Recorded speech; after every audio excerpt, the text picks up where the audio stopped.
Então, quando a gente tem duas casas, a gente tem um jogo complexo para aprovar uma legislação, né? Então, eventualmente, os interesses de uma casa já foram atendidos por antecipação na primeira casa, então a gente não pode desconsiderar isso, e pode acontecer no nosso processo decisório.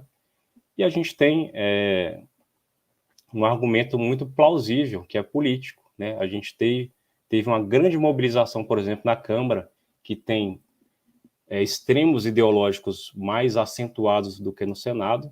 A gente tem um maior número de parlamentares, de partidos, né, de representações de interesse.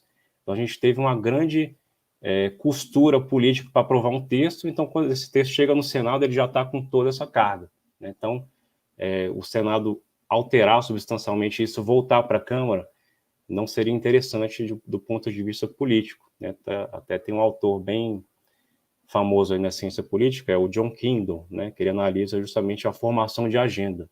Ele entrevista vários parlamentares do Congresso americano para justamente tentar entender como que as coisas entram ou saem da pauta, né? E aí, em uma dada entrevista, ele pergunta, né, e esse tema, por que vocês não debatem de novo? E o parlamentar diz, não, isso aí a gente já aprovou, a gente não quer mais ouvir falar disso. Então, uma vez que a Câmara aprova, é meio que dado por encerrado, né? Então, eu falei para vocês de emendamento em medida provisória, mas isso acontece também em todos os outros projetos, né? PECs, né? Isso aconteceu na reforma trabalhista em 2017, né? Então, foram meses de negociação na Câmara, greve e tudo. Quando você aprovou o texto, o Senado aprovou exatamente o mesmo texto. Não fez emenda, mas fez o que eu apontei na pesquisa, compromisso de veto. Então, o Senado só aceitou aprovar a reforma trabalhista naqueles termos, né, desde que o governo vetasse vários pontos, e isso foi o que de fato aconteceu.